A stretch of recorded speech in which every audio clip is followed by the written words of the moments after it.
Well, it is so fun to see all of your faces this morning. One of the first things I want to do is give a special introduction. Oh, and hi, Richard, by the way. I saw Lorana a minute ago. I'll have to turn your faces off or I'll get distracted because I want to say hi to everybody that logs in. Um, so I want to give a special shout out and welcome to the amazing and awesome Gina in Hawaii.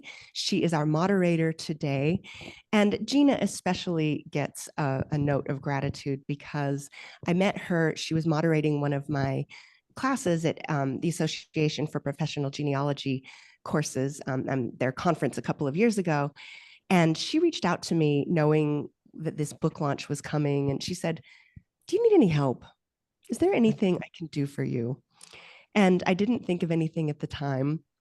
And then I thought, actually, there is something. She is incredibly brilliant and organized, and she's been helping us manage a very complicated spreadsheet of all of our public relations things. So she's been making sure that I don't drop balls, that we keep it all in order.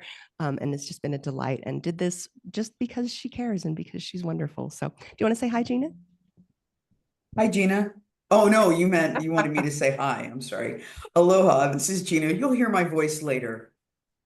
Very good. So she'll be moderating the chat and helping moderate the questions in a bit. So with that, I want to just get started. Well, I'm going to change my view here so that it records the way I want it to. Okay, so for some reason, Gina, okay, I'm going to keep it in gallery view because it's got you as the host. It's got you featured and not me. I want the recording to put. All right, that's not going to work. So we'll just go back to gallery view.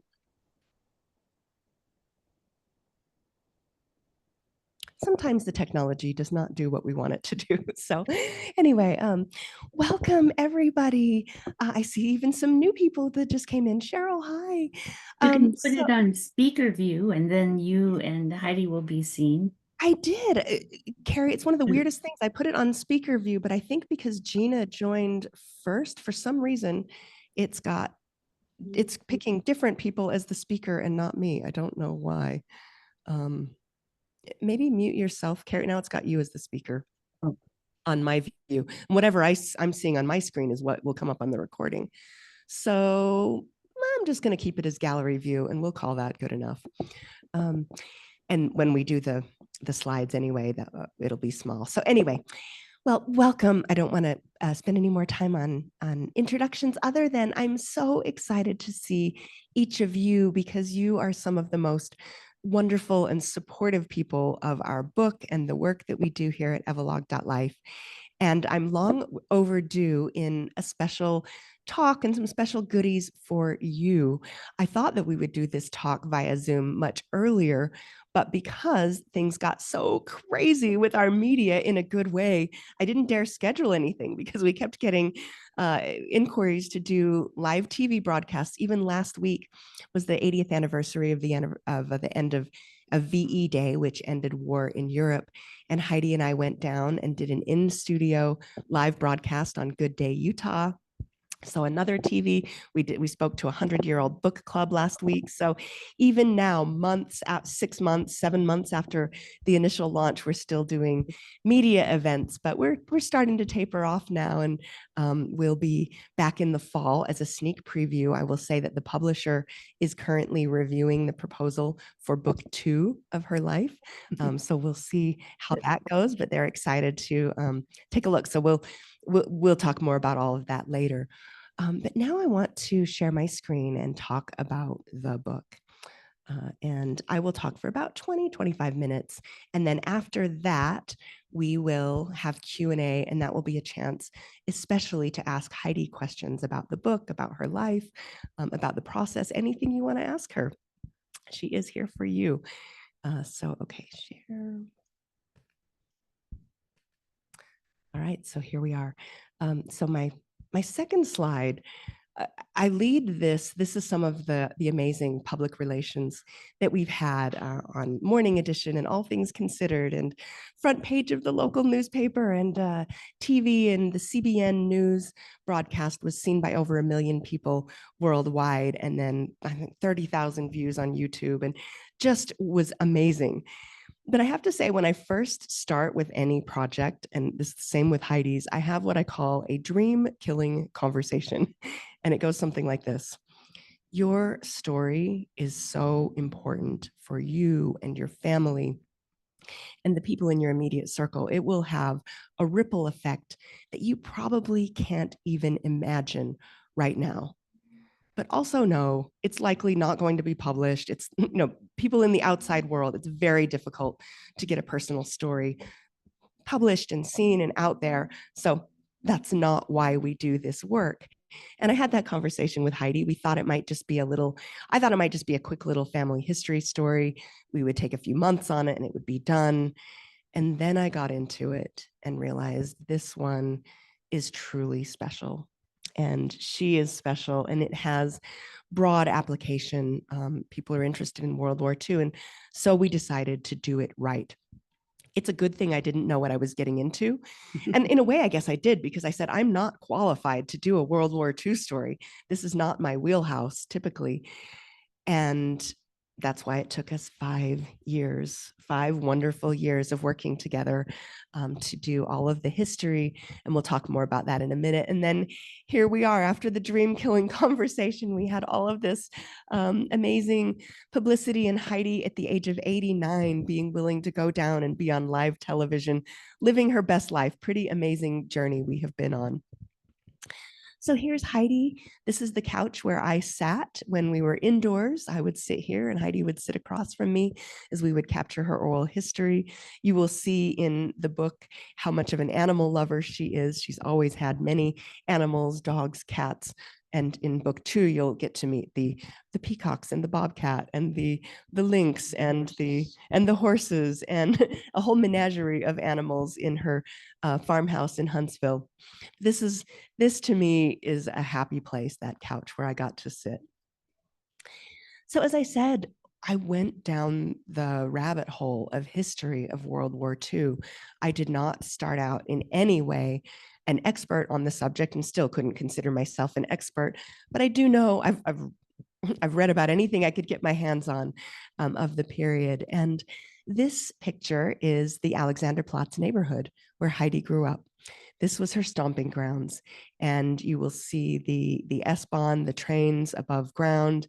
You will see the Berolina statue there in the background, where she and the other children would race around and around and around, where this was completely bombed out. This was the oldest neighborhood of Berlin. It was there's a whole mini series on Alexanderplatz. It's a very famous neighborhood where pretty extraordinary place where she got to grow up. And here we are. Those of you who are students of mine have probably seen this picture many times. One of my favorite moments, partly because it wasn't staged. This is not one where I showed up with a camera and said, look pretty. We were just sitting there on her back patio one day, and she was reading love letters. More on that in book 2. And she just looked so beautiful. I said, Heidi, let me take your picture. And you can see the microphone clipped on her as we captured her oral history. This was such a beautiful spring day in Huntsville, overlooking the lake. This was I think this was 2019, actually, before the pandemic. So, so much has happened since then, but another happy place for me. And I have to tell you, when I first got the call from a mutual friend, Norma Kier, whose book I did, she's a friend of Heidi's. Norma said, I have somebody, I think you should meet her. And she's in Huntsville. And I kind of sucked in a deep breath, because I thought, I don't really know if I have the time to drive all the way up to Huntsville all the time. It's a 45-minute drive each way. And I just thought, I don't know if I really have time for this project, but I love Norma. And so I went. And then one day, after being with Heidi, we'd probably been meeting for a couple of years by then, but I remember driving down the canyon, and it was such a lovely place, green trees, and just a wonderful drive. But my heart was full thinking about Heidi and her life and how much I had grown to love her. And I thought about the time, and it was no longer, oh man, it's so much time. It was, I get to go see Heidi. I get to drive up here and be in this space. And the thought hit me, why else are we here on this earth? Right? Why are we here but to have relationships, to love and be loved, to listen and be heard, to see and be seen, to share our stories with one another. That is a rich and precious life. And that was the gift that I was given in working on this project with Heidi. We also, at times, we'd go have a burger at the Shooting Star Saloon, which Heidi owned for many years. It's famous all over the world. It's a destination bar. It's the oldest continually operating bar in Utah. Very colorful place. Heidi has so many stories about the history of that and the time she spent running it. She really put it on the map. So there's a little shout out to local history. Again, more on that in book 2. So her story takes place. This is Heidi at age 3 on the left. And then on the right, we have Heidi at the end of the war. The book takes place from 1939 to 1949, the 10 years right before and after the war. And the picture on the left, this is Heidi just as she was arriving in Berlin as a 3-year-old in September of 1939, the very month that Hitler invaded Poland. And when he invaded Poland, this was right on the border of where her family lived. Heidi's family is ethnically Polish, and the troops marched right through that community. So it hit very close to home, that particular part of the war. And she was there in the middle of Berlin and back and forth between the countryside as she was shuttled for her safety. So we have Heidi in the middle, looking happy and well cared for. But this is during the age when she was sometimes feeling abandoned and sent out to live with other people because it wasn't safe in the city. And then her mother would realize, she'd go pay a visit to Heidi and realize, oh, she's not being well cared for here. And then she would bring her back to the city. Just gut-wrenching choices that no mother or parent should ever have to make. And then we have Kate, Heidi's mother, who is a true heroine in my book. She's an amazing person. She's a complicated heroine. She is hopeful, loving, absolutely headstrong. She would do what she was going to do, often butted heads with her own mother, and sometimes made choices that were questionable, choices that, again, no parent should ever have to make, between the safety of their child and doing the right thing, between staying in a city where she felt needed and a city that she loved versus leaving. But she was clever. She was smart about the risks that she took. She helped Heidi be smart about the risks that they were taking. She was witty. She had, Berliners are known for a cutting sense of humor, and Kate very much had that same kind of dark, sometimes sense of humor. And she was above all brave. And now I want to share a fun little clip. She was an opera singer. And if you've read the book, you know that while she was singing in the opera, she was dating a Wehrmacht officer who was on the staff of Magda Goebbels. This is the Magda Goebbels who was the wife of the propaganda minister, the Magda Goebbels who committed suicide and took her children with her in Hitler's bunker. So he was on her personal staff, stole a shortwave radio for Heidi's mother. And then Heidi's mother ended up leaving the opera because she just could not be around the Nazi society and what was happening when she realized. But she was a singer. And now I want to play a little clip of Heidi singing a very famous song.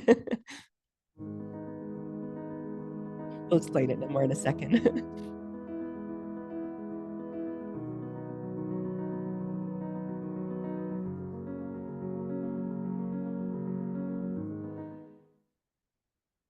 Vor der Kaserne, vor dem großen Tor, stand eine Laterne und steht sie noch davor.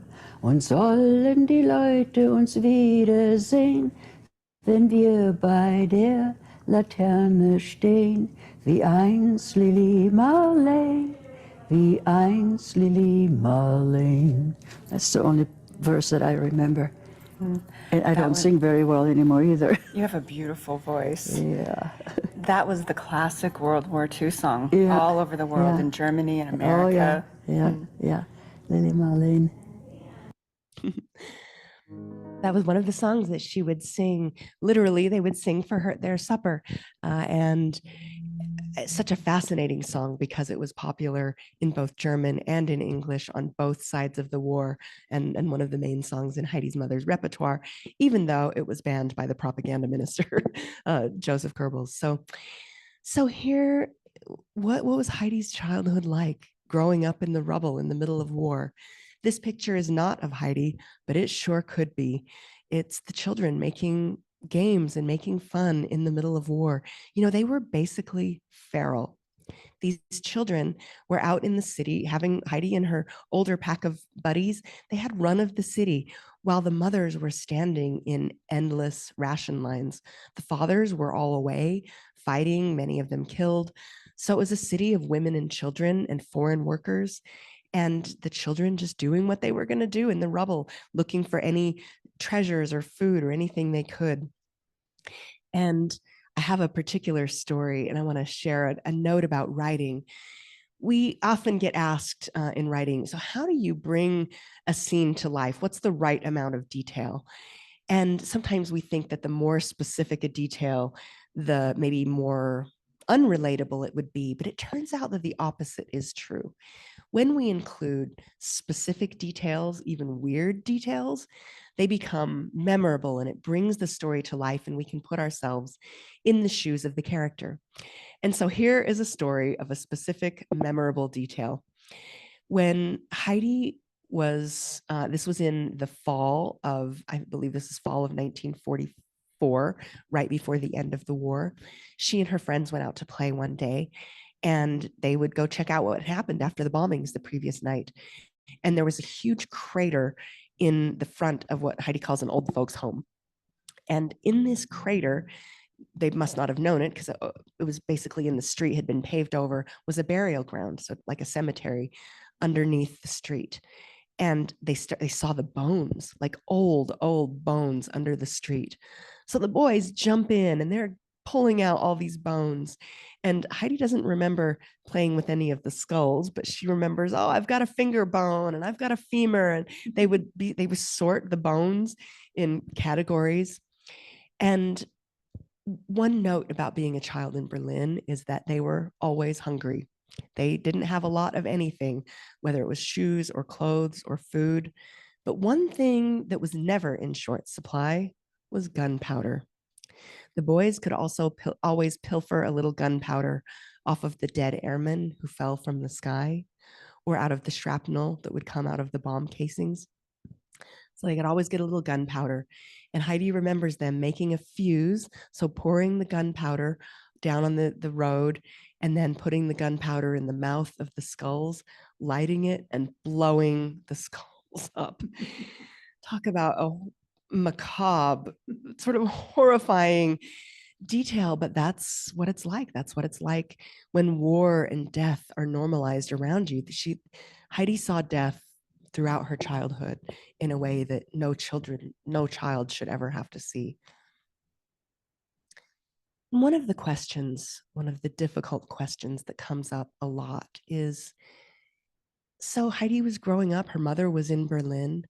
How much did the people know, and when did they know it? And in Berlin, it was an interesting juxtaposition of culture because Berlin was a very cosmopolitan city. Heidi's mother her friends were artists and singers. It was the capital city was actually the least Nazified of any part of the country. Fewer people voted for Adolf Hitler in the capital than any other part of the country.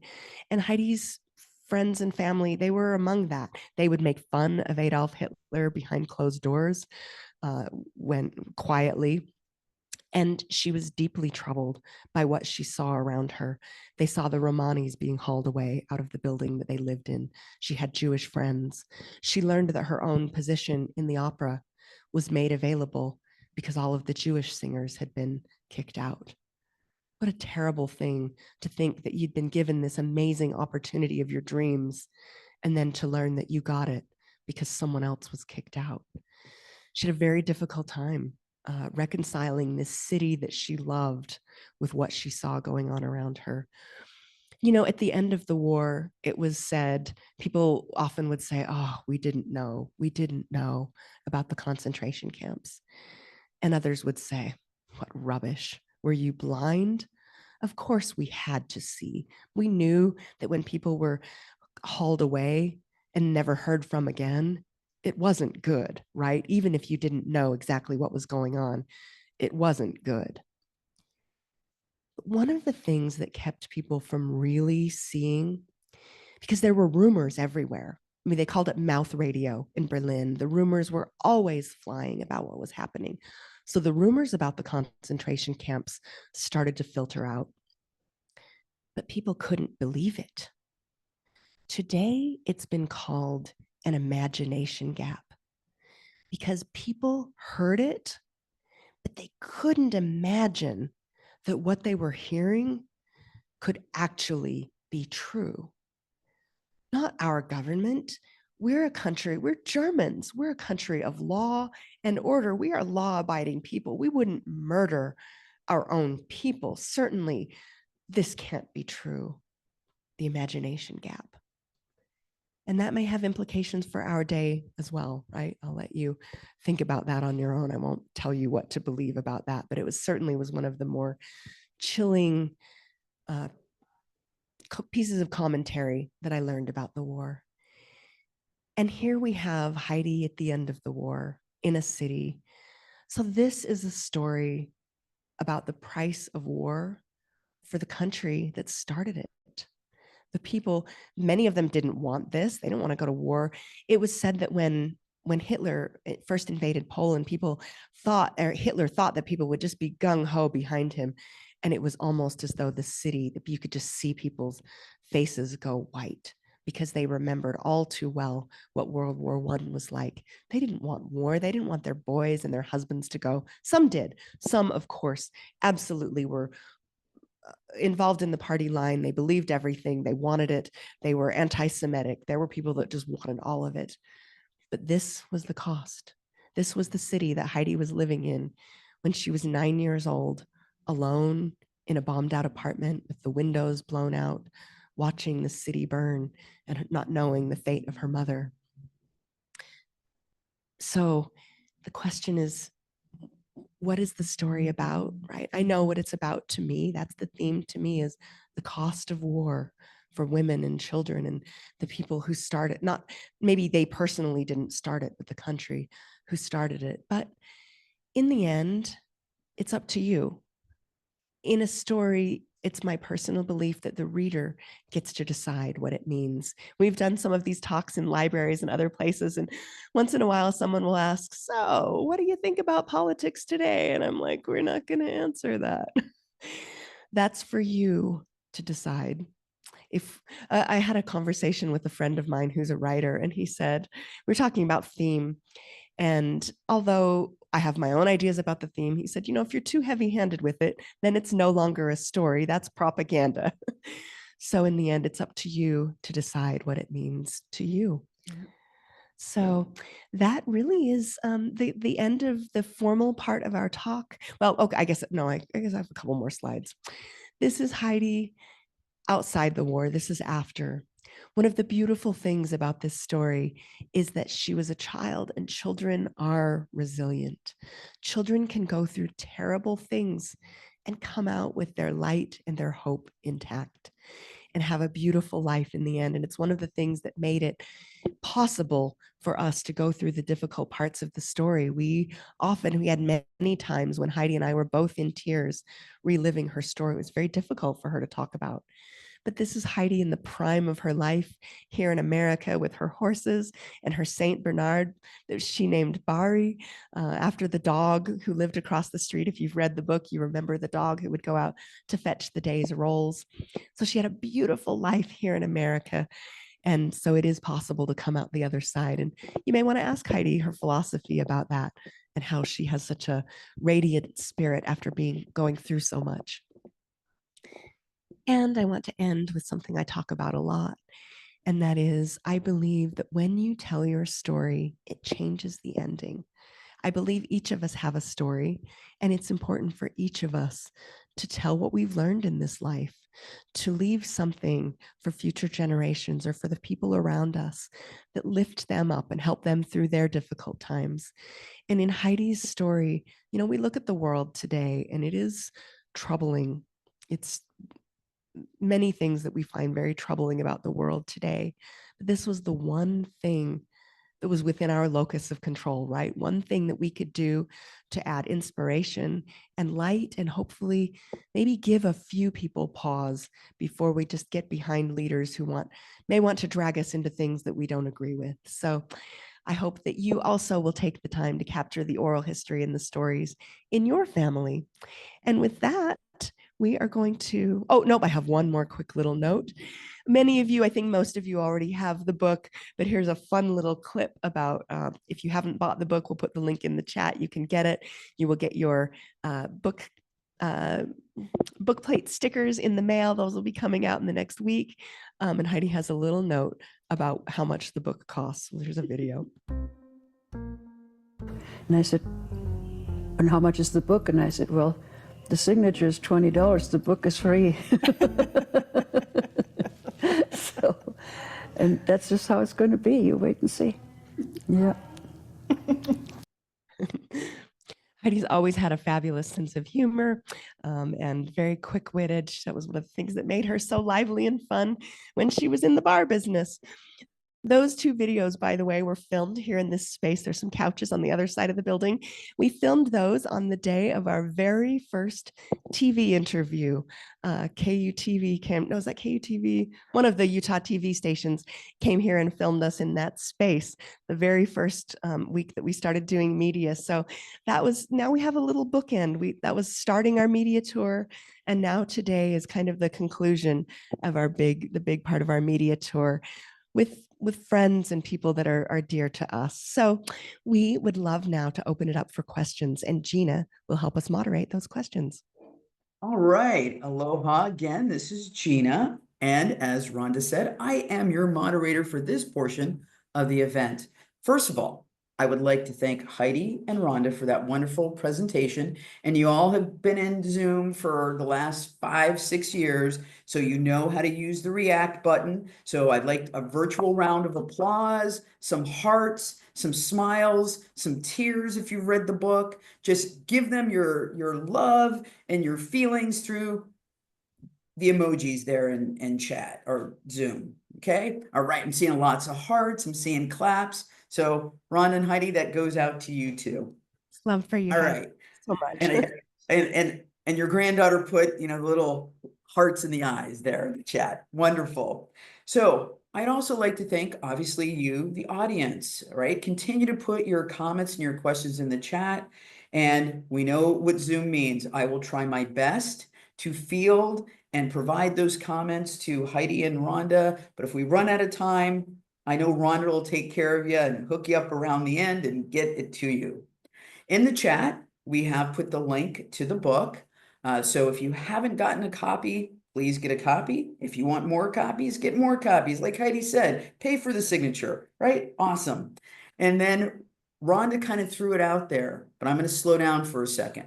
So if Rhonda promised you a nameplate and you tried to go to the link and the link didn't work, then you need to directly email Rhonda with your address so that you can get your nameplate, okay? We don't want to throw that away as just a side comment that Rhonda said so quickly that I don't even know what she said. She said, if you don't have a nameplate and you need one, please email her directly with your address, all right? So I would appreciate while you guys are listening to my voice and I'm asking Heidi and Rhonda questions, that if you had a favorite part of the book or something that interests you, or you just have a comment about the book, can you please put it in the chat for us? And I promise I won't call you out on it. We just want to know your feelings about the book.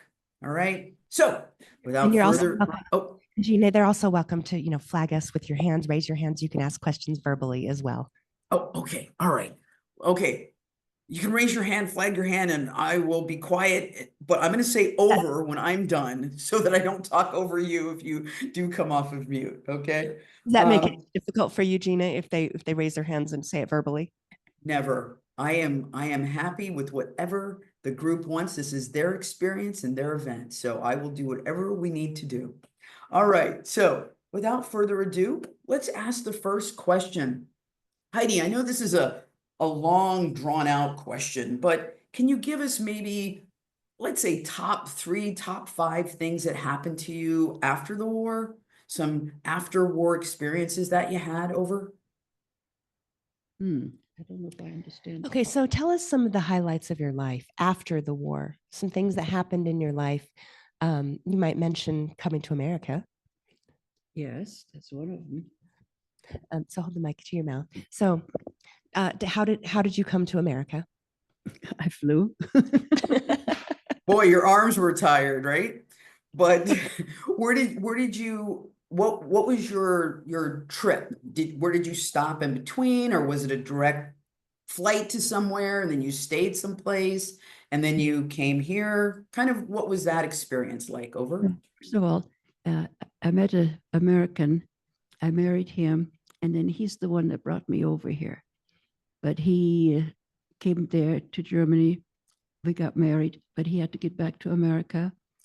And then I had to wait until I got my visa so I could have my passport and then come to America. And that was like almost 6 months later. In fact, even my son was already born in Germany, and he was 6 months old when I came to America. And I came with an airplane that still had the, what do you call those, the motors. It wasn't a jet plane. It had the 4, what do you call those things that roll around? Propellers? Propellers, that's the word I'm looking for. Yeah, that's what I came over. It took almost 2 days to get here. And we came to Provo first, and was a little bit of surprise because I expected America to be kind of like Berlin was before. Mm. And Provo was kind of country, and yeah, bit of a disappointment, but I can understand coming from a city to, and I'm not, this is no disparaging remarks against Provo, but I get you. 1956. So, Provo was, and my first in-laws, they worked for the steel plant, and also they had a little farm on the side. And so I had to learn how to churn cream milk and learned how to do laundry on a wringer washer. So that was my first experience when I came to America. Wow, that's pretty cool. So Heidi, with that, we have a question. Do you ever dream of the days when you were a child in Berlin? I used to have nightmares. And when I was very small, I kept dreaming that my mother died and that they were burying her. And I was crying, and I wanted to jump in the grave with her. And they had to pull me off. And then finally I would wake up. And I had that dream quite often. And yeah, that was one of those. Yeah. Today, do you dream about Germany and the war, or is it more, I know you have flashbacks. Yeah, but I put that all aside. I just put it in the past. And I think I just never, once I got here, I have too many other things to dream about. Besides the war. That was something that I didn't want to carry around the rest of my life with. It would have just made me miserable. I would have had all that baggage. And yeah, no, there was no way that I kept. In fact, when people were asking me about it, I would most of the time not even talk about it. And until much later, like maybe 20 years after I was here, and somebody would ask me questions, and I would talk about it a little bit, but I didn't enjoy it. My husband never wanted to hear about it because it made him feel bad. And my children, they were not interested very much in it. So I just never, not until I got older, I was talking about it a little bit more, and people kept saying, "Oh, you got to write it down. You got to write it down." So then I met Ron. Of course, the rest is history. Well, that leads me into the next question is, how much did your family know? Or did you just, I mean, in the last 10 years decide to sort of open up? I mean, Andrea, I'm sorry if I'm mispronouncing it, is here supporting you. Was that just because of the book, or did that happen prior to the book? Over? I didn't quite understand the question. How much did your family know, like your children Oh, or, my or, children? or grandchildren? Yeah. Maybe Andrea, how much did you know about the story before you read it? So I had heard most of these stories firsthand from my grandmother. I visit her often, and we'll sit in her living room for hours, and I would just hear these stories, and so much of it I knew. There was a few things I hadn't heard that I read in the book, which was really interesting, and it's just so wonderful to have it in writing. Every detail, make sure I don't forget any of it over the years. But yeah, a lot of it I already had heard about directly from my grandmother. So it was asked in the chat, who is Andrea? The lovely Andrea is the daughter of that little boy who was born in Berlin, or you were in Stuttgart at that time. So Andrea's father was born in Germany. So Andrea is her granddaughter He was the little boy that I brought back to America with me. on the plane. The propeller plane. Okay, so how was your experience when you were applying for citizenship? Was it hard, or Very how long hard. did it take? Okay. Yes, because it took almost 6 months before I finally got my visa, and that'll be in the book because it's kind of an interesting story. It wasn't that easy. Mm, It was hard to become, to get a green card and all that. right. Oh, Yeah. go ahead. Over. Another question? There was someone that came off of mute, I thought, but I didn't mute her, but she seems to not be talking now. Okay, so how often how do you feel about the book now that you've kind of gone through the cathartic moments with Rhonda? How do you feel about it now, Heidi? Well, I'm speechless. I can't believe that it is so well accepted by people, and everybody that's talking to me, they say nice things to me, and I don't know. Let's go take it in, Heidi. It's okay. I was kind of shocked when I had my picture on the newspaper on the front page. I thought, oh, good heavens. What have I done this time, right? It was something good this time. One thing that I think they might be asking that we've talked about a lot, Heidi would tell me her stories, and then I would go home and work on writing it up. And then the next time I would visit her, would read it back to her. We would read it together. Mm. And tell what it was like reading it back when what I'd written back to you. Well, remember how we started as first having tears in our eyes, and yeah, it sometimes I felt spent, just completely exhausted afterwards when I got through talking about it.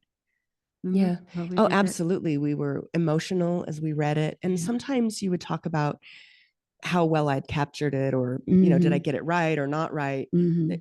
You want to make a note about that? Well, that's the part that just flabbergasted me, because after she was reading it to me, or while she was reading it to me, I thought, oh, I didn't even tell her that part. How did she know?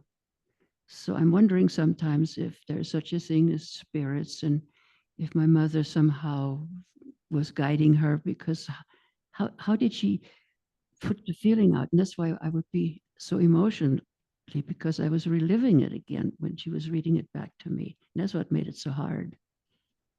So Yeah, I can understand that. And this may be a little emotional too, but how do you think your mother would feel about the book? Oh, she'd probably have a lot more to add. We wish Uh, that Yeah. we wish she could. Yeah. But what do you think she would think? What would she think, huh? Oh, first of all, she would be very proud of me, which I would like. Yeah.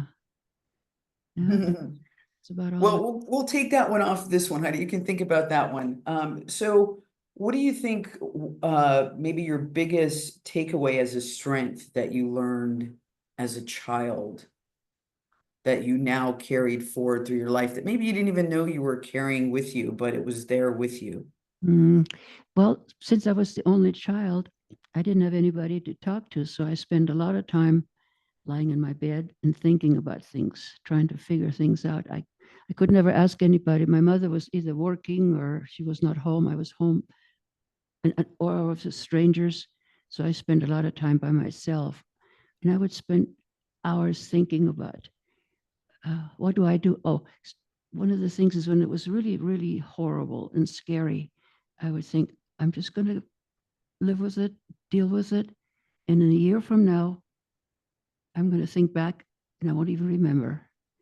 So that's how it kept me going from day to day. Yes, definitely something to have. Yeah. Did you speak English before you came to America, or did you learn it when you arrived on the propeller plane with your child? A little bit. I spoke enough so that when I met my first husband that, yeah, we communicated, but we didn't get to know each other until after I got here. And then my English was getting better and better. And the better I was getting, the more I got to know him and the less I realized, this didn't work out. So, The more you got to know, the less you like them. something like that. No, Something like that. So, yeah, so I ended up divorcing him. So, Oh, okay. Well, but not until after I had my daughter. So I right. had my son I brought with me, and then I had my daughter. So, yeah, I don't want to speak ill of him. Gotcha. It was asked in the chat, someone else's, I think, mother was from Germany. And they thought her name was Heidi, but I think it was Hedwig. So is your real name Heidi? My name really, my whole name is Adelheid. Ah, When my mother had given birth to me at the hospital, she was at St. Elizabeth's Hospital, and she was expecting a boy because the first boy she had, he died in crypt death. I was the second child. So when I was born, I'm Catholic, and so they have to baptize the child right there when you first, have the child, and then you have to give it a name. And since she was expecting a boy, she couldn't think of a girl's name. And the nun, the sister that was taking care of her, her name was Adelheid. So she named me Adelheid, and the hospital's name was Elizabeth. So she named me Adelheid Elizabeth. And oh, awesome. The last four letters are H-E-I-D. And so they just put an I on it, take Adel away, and that makes it Heidi. Very cool. You have an interesting story from birth to now. I mean, that's just awesome. So it was a question, are there any distant cousins or any relatives? As an only child myself, I know that makes the family pretty small. So did you have any distant cousins or any relatives that you've been in contact with over those years, or I have a what? cousin that was still living in East Berlin, and then when the wall came down, then she and her husband went to the West, and we kept in touch, and then she ended up coming to America too. But they don't have any children. It's just she and her husband. And you did have a visit last summer from your my cousin. Yeah. Yep, he's such a great guy. He came and visited her. I forget exactly. He's more of a distant second or Cousins. I think he's a second cousin. So he was visiting Heidi, staying in her home. Was there the day that we signed the publishing contract last summer. And not only that, it was on the 4th of July. He was supposed to go back to America, And I talked him into staying a little bit longer because I wanted him to celebrate the 4th of July with me. And Awesome. fabulous. In the first thing in the morning, I always hoist the flag. So I said, come on out in the pasture. That's where I have my flagpole. And I hoisted the flag and I put my hand over my heart and I said, the American Legion. The Pledge of Allegiance. The American Pledge of the Legion. And he kind of mumbled it with me. And then we went to the parade and he was so moved. He said that as many times as he's been in America, he used to work here in America. And then he went back to Germany. He said, I have never celebrated the 4th of July. And even when we let the flag down, I always stay there for a while with my hand over my heart. And I always get choked up when there's holidays, when flag days and different things like that. Well, he kind of got choked up with me. So yeah, it was really, really nice. Awesome. So I have another question. Have you traveled back to Germany since you came to Utah? I went, I think 3 times to Germany. But since I don't have any family, once my mom and my stepfather passed away, and then I went to see my brother one time, he and his wife and their daughter. But then I think I went back to, I probably can put that in the book when I went over the wall. Yeah, we have that drafted in Yeah, we book got 2. that, okay. They would visit relatives who were in the eastern side. There was a place where you could visit at the wall, hotel, It was international. Hotel. So it's kind of like a neutral zone, and you could Mhm. meet your relatives and have, bite to eat there and see them at the wall. Yeah, and that's another big story. Well, that I have 2 questions for Rhonda. The first question is, will the book be translated into any other language than English? Over. I don't think there are any current plans. I think it would have to maybe take off even more. We haven't had anyone approach us about translation, but we were told that the audiobook is in the works. We don't have the details yet, but the publisher did say that the audiobook company wants it. And so we're waiting on dates and details. So we're excited about that. Yeah, that sounds good. Now, leading into that, you have thrown little breadcrumbs throughout this whole session about book 2. Tell us a little bit about book 2, please. Oh, how much do we want to Yeah, give well, them? Just give us a little bit. I think we've just given you the breadcrumbs. There's, she has love interests. There is, okay, My teenage years. teenage years in Germany were fascinating. Heidi has lived just an incredibly fascinating life. She has this star quality where interesting things happen around her. Like, I'll give you 2 little tidbits. One is that some friends, they were hippies here in America. Heidi was mostly clean living, although they had some good parties, but you had hippie friends. Some of them ended up going to California in the San Francisco Bay Area and ended up joining the Symbionese Liberation Army. You know, the people who kidnapped Patty Hearst. They were used to be friends of hers. Like, how crazy is that? She knew the people that kidnapped Patty Hearst. So there's a little tidbit. Owned the Shooting Star, and then she had a stalker, which is a whole other incident, which she's been interviewed on a cold case podcast here in Utah. Anyway, Ogden rapist. Yeah. So, like, crazy stories still, so fascinating in a different way. My daughter is trying to tell me something on her hand. I can't see what you're my daughter is here with us in the room. So it sounds like we might be looking for book 3 and 4. I mean, it seems like there's going to be a whole series. We had originally written it as 3 books, but I think we'll combine book 2 and 3 into one. And we need to get it done while you're still healthy. And she's 18. I mean, I hope we have another decade. My next birthday, I'll be 90. She'll be 90. Wow, that's it's amazing. You don't look it, and I'm not just fluffing you here.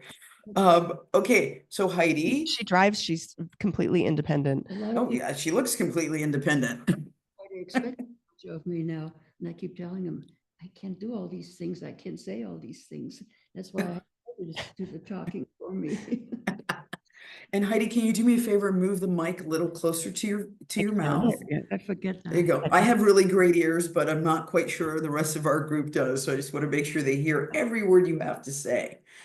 So I was asked, Heidi, you speak English, of course, very well. How did you go about learning English when you got to America? Over. I have a, excuse me, I have an ear for languages because when I was little, I spoke Polish with my grandma, and then I learned German with my mother. And then when I was about 13, my mother remarried a man from Switzerland, Geneva. And so when I went to my step cousins, I learned to speak French with them. And then, of course, when I was a teenager, I got jobs working for Americans. So I learned to speak English because I was taking care of the children and doing some light housework. And so that's how I learned to speak English. But when I first came here, I would say things like, I know, go here. Just funny English. But then once I got here, it just kind of picked up, and I picked it up in a hurry. I would have the TV on and all the soap operas would be there. And I didn't watch it. I just had it in the background, listening to it all the time. And so then I picked up my English that way. Wow, I wish I had an ear for languages. I can barely speak English. So we're getting comments about that. Obviously, you don't look your age. And so there's sort of a two-part question, but I'll ask the first one first. What's your secret, Heidi? What are you doing? You're mushing what on your face? Are you exercising? What are you doing, Heidi? I never smoked. I got secondhand smoke a lot. That's why, now I have to cough once in a while. But that's from secondhand and having a bar where they smoked. But I personally never smoked. That's one of them. I never wore pancake makeup that they had in the olden days because I didn't want to clog my pores. I just used soap and water. But I always wore eye makeup and lipstick and fixed my hair always pretty. I used to have it colored quite blonde. Now I'm gray. And I ate everything I wanted to. I ate sauerkraut and steaks, and I still do. You always ate, but good food, like Good real food, food, yeah. not, you never sodas No, and yeah, junk food. You were never a junk food I don't eater. drink Coca-Cola or anything like that. I don't mind having a beer. Two different things, right? And with that, I have another one. Heidi, what would you like to accomplish before you can no longer do what you're doing now? Is there something left on your list of the colorful life that you have had? Is there something still on that list? Accomplish. I think I've Yes. just about accomplished everything. I do a lot of, I've done a lot of knitting, sewing, painting. I painted pictures. Oh, She modeled for 20 years, by the way. Yes, I remodeled clothes. I love buying things that don't fit and then I make them fit. that's awesome. How about book 2? Let's finish book 2. Yeah, finished book. There you go. And maybe even 3 and 4. I don't know, people. Seems like there's a lot of stuff that may go on the cutting room floor that needs to be added in another book. But anyway, we are about 6 minutes. Well, now it's 5, the top of the hour. So as we conclude this great event or this great experience, I just want to ask Heidi if you have any closing remarks that you would like to present to the group. Over. Well, what do you always say about being happy, about your attitude?